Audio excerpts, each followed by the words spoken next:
Assalamualaikum warahmatullahi wabarakatuh. Perkenalkan, nama saya Firdaus Ratnakumala dengan nomor induk mahasiswa 25030102060.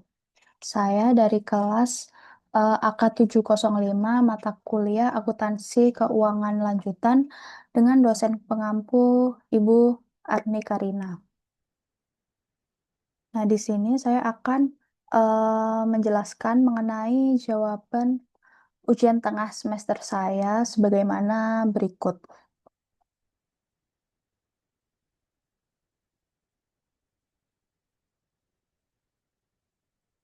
Dalam ujian tengah semester ini terdapat dua tipe soal yang akan saya jelaskan, yaitu soal teori dan soal kasus hitungan.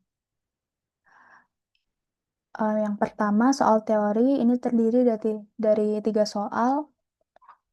Soal yang pertama adalah bagaimana mekanisme translasi mata uang asing. Nah, menurut PSAK 10 terkait transaksi dalam mata uang asing, translasi mata uang asing adalah proses mengkonversi atau melaporkan transaksi dan laporan keuangan dari mata uang asing ke mata uang pelaporan.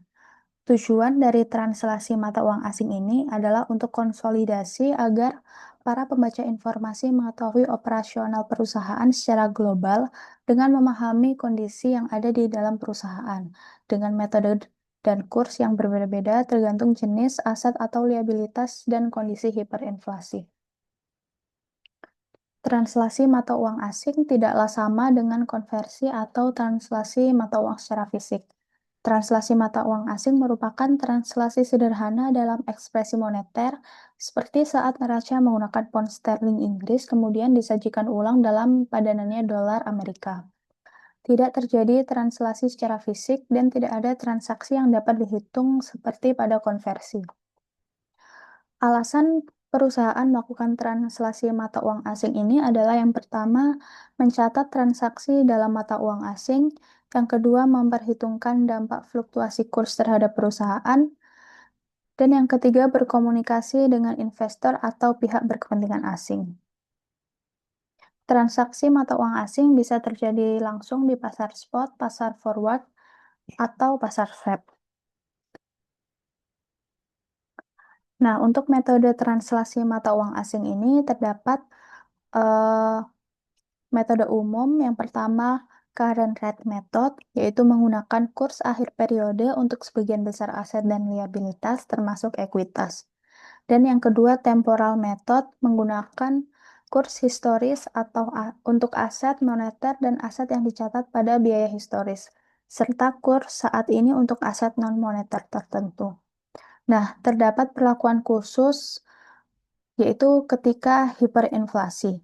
Jika operasi luar negeri mengalami hiperinflasi, mata uang induk perusahaan, misalnya USD, ditetapkan sebagai mata uang fungsional dan aset tetap ditranslasikan menggunakan kurs historis untuk menjaga nilai konstan. Lalu, mekanisme translasi mata uang asing yang pertama, penentuan mata uang fungsional. Perusahaan terlebih dahulu menetapkan mata uang fungsional, yaitu mata uang yang paling mencerminkan lingkungan ekonomi utama tempat entitas beroperasi. Penetapan ini penting karena menentukan dasar translasi untuk seluruh akun dalam laporan keuangan. Lalu yang kedua, proses translasi aset, liabilitas, pendapatan, dan beban. Setelah mata uang fungsional ditetapkan, translasi dilakukan dengan metode tertentu.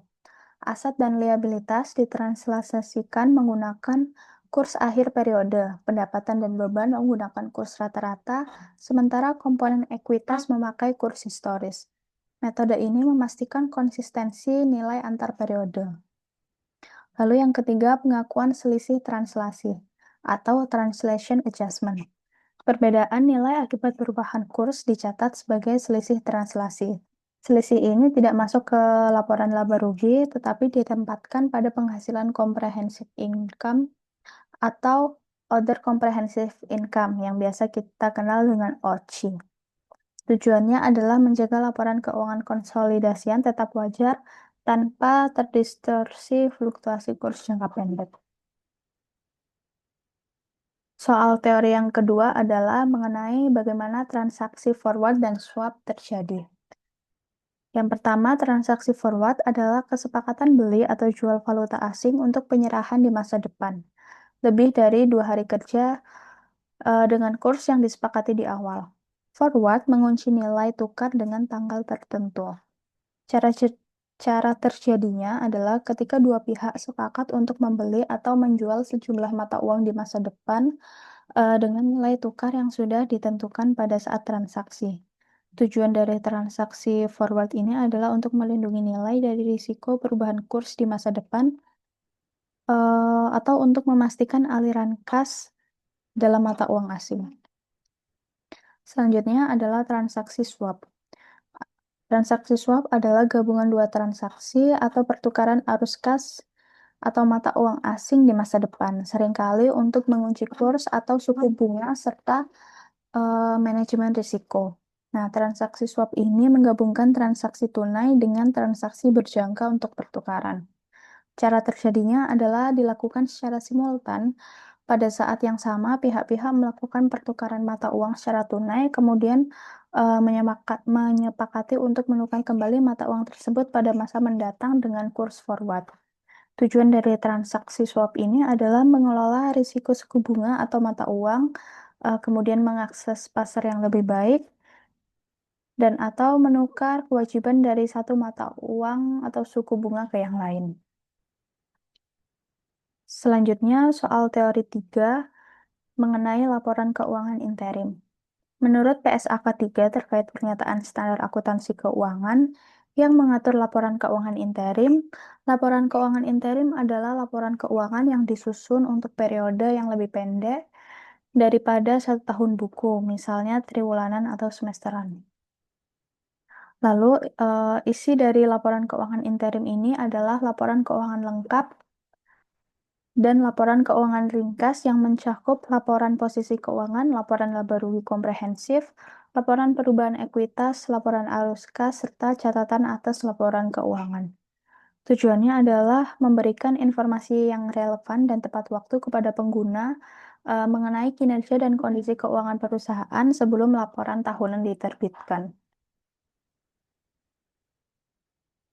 Selanjutnya, ketentuan periode penyusunan laporan keuangan interim untuk perusahaan emiten berdasarkan aturan OJK nomor 14 tahun 2022 mengenai penyampaian laporan keuangan berkala untuk emiten atau perusahaan publik. Pada pasal 2 ayat 1 disebutkan bahwa emiten atau perusahaan publik yang menyatakan pendaftarannya telah menjadi efektif, wajib menyampaikan laporan keuangan berkala kepada OJK dan mengumumkan laporan keuangan berkala kepada masyarakat. Emiten wajib menyusun dan menyampaikan laporan keuangan interim triwulanan triwulan 1, 2, dan 3. Periode penyusunannya adalah untuk triwulan 1 pada bulan Januari sampai Maret, triwulan 2 atau semester 1 Januari sampai Juni, triwulan 3 Januari sampai September. Untuk tenggat waktunya untuk triwulan 1 dan 3 maksimal 30 hari setelah akhir periode, dan untuk semester 1 maksimal 60 hari setelah akhir periode. Laporan keuangan interim harus disusun mengikuti standar akuntansi keuangan dan disampaikan secara konsisten agar memungkinkan investor memantau kinerja perusahaan secara berkala.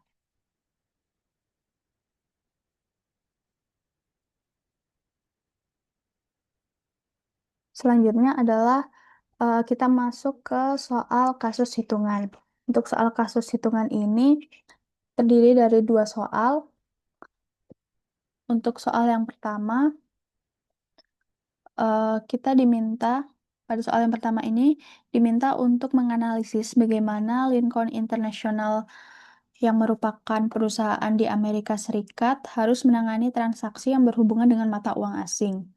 Perusahaan ini memiliki account receivable dan account payable yang sebagian menggunakan dolar Amerika dan sebagian lainnya menggunakan mata uang asing seperti Swedia, pound sterling, Inggris, dan dolar Kanada. Data pada soal memberikan rincian jumlah piutang dan utang masing-masing mata uang beserta nilai tercatatnya dalam dolar Amerika sebelum dilakukan penyesuaian kurs. Selain itu, Dalam soal ini juga disajikan kurs spot pada tanggal 31 Desember 2011 yang harus digunakan perusahaan untuk melakukan penilaian kembali atas akun-akun moneter di akhir tahun. Nah, pada soal satu ini saya diminta untuk eh, menjawab 4 pertanyaan. Yang pertama adalah menghitung laba rugi selisih kurs pada akhir tahun 2011. Yang kedua, menentukan berapa nilai piutang dan utang yang harus disajikan di neraca. Yang ketiga, mencatat jurnal saat piutang ditagih pada tahun 2012 dengan kurs bagaimana dalam soal. Dan yang keempat, sa- mencatat jurnal saat utang diselesaikan pada tahun 2012 dengan kurs bagaimana disajikan dalam soal. Nah, untuk soal kasus ini, saya mengerjakannya dalam kertas kerja Excel, sebagaimana tampil di layar. Untuk soal nomor satu ini, terkait perhitungan laba atau rugi selisih kurs pada tahun 2011. Nah, untuk ini kita harus mencari nilai akhir tahunnya sesuai kurs bagaimana di soal yang dimana untuk mata uang Swedish krona ini kursnya adalah 0,66. Nah, ini dikalikan dengan jumlah falas 20.000 sehingga diperoleh nilai akhir tahunnya adalah 13.200. Nah, di sini nilai akhir tahunnya lebih besar daripada nilai buku, sehingga kita catat sebagai gain sebesar 1.400. Begitupun dengan account receivable British Pounds. Untuk mengetahui nilainya, kita kalikan jumlah falas 25.000 dengan kurs akhir tahun yaitu 1,65 sehingga kita peroleh nilai akhir tahunnya adalah 41.250. Nilai akhir tahunnya juga lebih besar sehingga di sini terdapat gain 250 sehingga untuk total gainnya dari account receivable ini adalah 1.650. Kemudian untuk account payable dilakukan hal yang sama, dihitung dulu nilai akhir tahunnya dengan mengalihkan jumlah falas dengan kurs akhir tahun untuk Kanadian adalah 0,7 sehingga diperoleh nilai akhir tahunnya adalah 7.000. Nah, di sini nilai akhir tahunnya untuk akun utang lebih rendah daripada nilai buku yang tercatat sehingga diperoleh gain kita catat sebagai gain sebesar 600. Untuk utang British Pounds, jumlah falas dikalikan kurs akhir tahun diperoleh bahwa nilai akhir tahunnya adalah 24.750. Nah, di sini nilai akhir tahunnya lebih besar daripada nilai historis. Sehingga di sini dicatat sebagai loss sebesar $300. Untuk account payable, eh, untuk net exchange-nya adalah 300 gain. Sehingga total net exchange gain pada tahun 2011 dari account receivable 1.650 ditambah 300, totalnya adalah 1.950. Selanjutnya untuk pertanyaan yang kedua adalah nilai yang harus dilaporkan pada neraca 31 Desember 2011. Nah, ini tinggal dijumlahkan aja dari perhitungan translasi yang sebelumnya. Sehingga diperoleh untuk account receivable totalnya adalah $82.950 dan account payable $38.600. Lalu yang ketiga, jurnal saat penerimaan piutang tahun 2012. Nah, dalam soal diinformasikan bahwa pada saat penerimaan piutang, kurs Swedishnya adalah 0,67 dan Britishnya 1,63. Nah, untuk sebelum mencatat jurnalnya, kita hitung dulu nilai penerimaan kas dibandingkan dengan nilai buku untuk mengetahui apakah ada gain atau loss. Nah, untuk Swedish receivable-nya, penerimaan kasnya ini dihitung berdasarkan jumlah falas jumlah falas 20.000 dikalikan kurs 0,67 sehingga diperoleh nilai penerimaan kasnya adalah 13.400. sedangkan nilai bukunya adalah 13.200. Nah, nilai yang diterima lebih besar daripada nilai buku dengan selisih 200. Nah, di sini berarti terdapat gain ketika penerimaan piutang. Nah, jurnal yang dicatat adalah kas 13.400 dibanding pada piutang usaha 13.200 dan gain on exchange rate 200. Kemudian untuk piutang British Receivable dihitung penerimaan kasnya jumlah falas 25.000 dikalikan dengan kurs saat penerimaan piutang 1,63 diperoleh bahwa nilai kas yang diterima adalah 40.750. Sedangkan nilai bukunya adalah 41.250. Nah, nilai yang diterima lebih kecil daripada nilai buku sehingga di sini terdapat loss sebesar 500 dolar. Untuk jurnalnya adalah kas 40.750 dan loss on exchange rate 500 pada piutang usaha 41.250. Kemudian soal nomor 4 adalah jurnal saat pelunasan utang tahun 2012. Dalam soal diinformasikan bahwa kurs Kanada 0,71 dan British 1,62. Sama seperti receivable sebelumnya, dihitung dulu nilai pembayaran yang dilakukan dibandingkan dengan nilai buku. Untuk utang Kanadian, eh, untuk pembayarannya kita hitung jumlah falas 10.000 dikali dengan kurs saat pelunasan utang 0,71 diperoleh bahwa pelunasan yang dilakukan adalah 7.100 dibandingkan dengan nilai buku pada 31 Desember adalah 7.000. Nah, di sini nilai yang dibayarkan lebih besar daripada nilai yang tercatat, sehingga kita akui sebagai loss. Untuk jurnalnya adalah account payable 7.000 dan loss on exchange rate 100 pada kas 7.100. Begitupun dengan utang British, untuk pembayarannya jumlah falas 15.000 dikalikan dengan kurs 1,62 diperoleh bahwa pembayaran yang dilakukan 24.300. Sedangkan nilai bukunya lebih besar 24.750. Nah, berarti nilai yang dibayarkan lebih kecil daripada nilai buku sehingga di sini kita catat sebagai gain 450. Jurnalnya adalah account payable 24.750 pada gain on exchange rate 450 dan kas 24.750.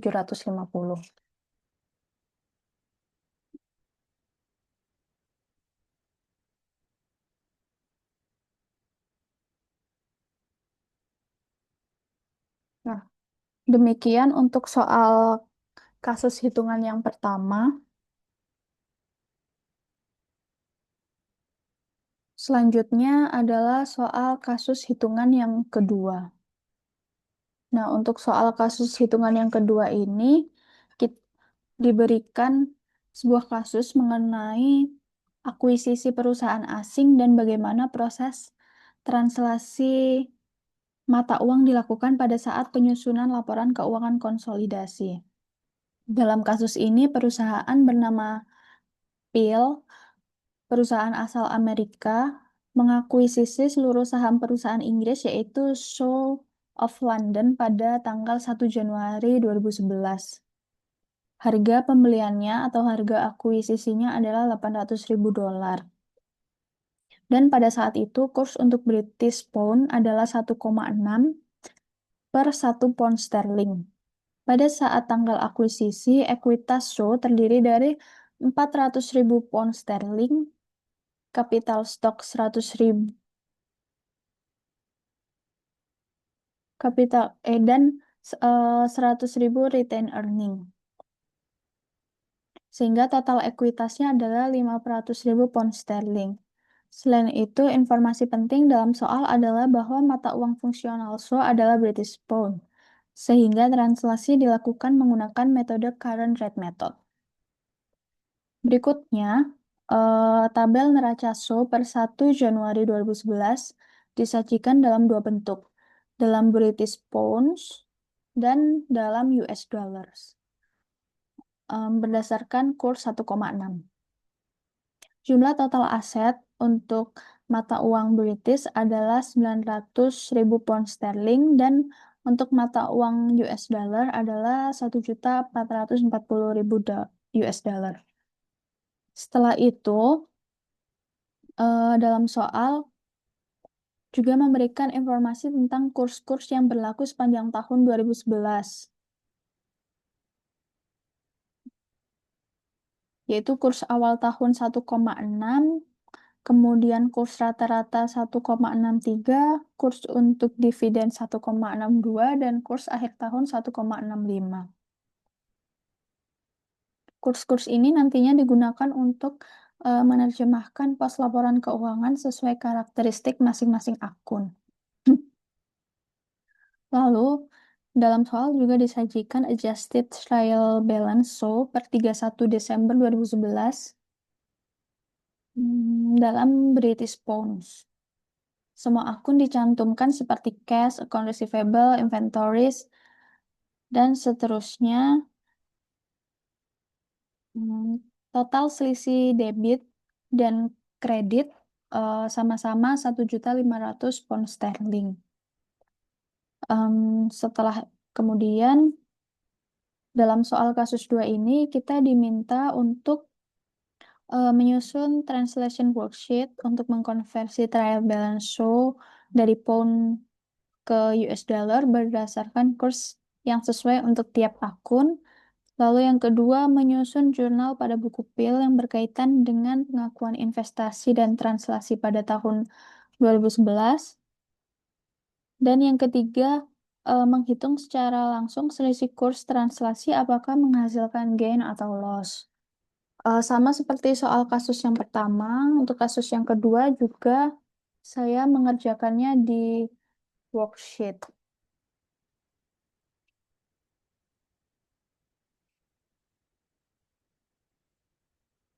Nah, jawaban soal kasus yang kedua sebagaimana terlampir.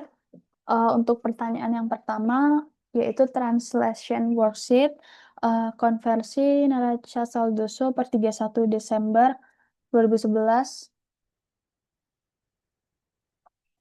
ke USD. Nah, kurs yang digunakan sebagaimana disajikan dalam soal dan sudah saya sebutkan tadi. Nah, di sini kita kalikan untuk translasi aset dan juga liabilitas dihitung translasinya menggunakan kurs current rate sehingga diperoleh sebagaimana dalam kolom E. Sedangkan untuk akun cost of sales, depreciation expense, operating expense, dan sales translasinya menggunakan average rate. Kemudian untuk akun dividen tentunya menggunakan kurs dividen dan akun modal menggunakan historical rate. Nah, hasil translasi sebagaimana diperoleh pada kolom E. Untuk total debitnya adalah 2.463.500 dolar, sedangkan total translasi liabilitas, ekuitas, dan pendapatan di sisi kredit adalah 2.438 dolar. Nah, dari hasil translasi pada akhir tahun ini terdapat perbedaan jumlah debit dibandingkan dengan kredit, yaitu sebesar 25.500. Nah, ini jumlah debitnya lebih besar daripada kredit, sehingga di sini selisih ini diakui sebagai gain. Kemudian, soal yang kedua, pertanyaan yang kedua adalah jurnal PIL atas investasi di SO tahun 2011. Nah, jurnal untuk mengakuisisi SO adalah investment in SO pada cash sebesar 800.000 dolar. Lalu, jurnal untuk mengakui laba bersih SO, yaitu investment in SO pada equity in net income of SO sebesar 114.000 dolar. Lalu, Jurnal yang ketiga ketika mengakui dividen yang diterima yaitu cash pada investment info sebesar 48.600 dolar dan jurnal untuk mengakui translation gain yaitu investment info pada translation gain sebesar 25.500 dolar. Kemudian untuk pertanyaan yang ketiga adalah hmm,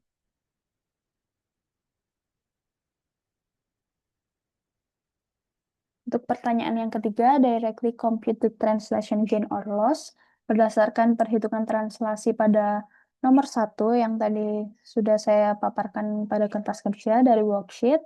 Selisih yang mengimbangi neraca adalah 25.500 dolar di debit. Karena selisih tersebut merupakan kredit pada akun cumulative translation adjustment, berarti translation gain atau keuntungan transaksi sebesar 25.500. Dalam laporan konsolidasi atau neraca komprehensif, jumlah ini dilaporkan sebagai bagian dari other comprehensive income atau cumulative translation adjustment di ekuitas. Nah, demikian eh, pemaparan jawaban hasil UTS saya. Mohon maaf apabila terdapat kesalahan dan ketidaksesuaian. Sekian dari saya. Terima kasih.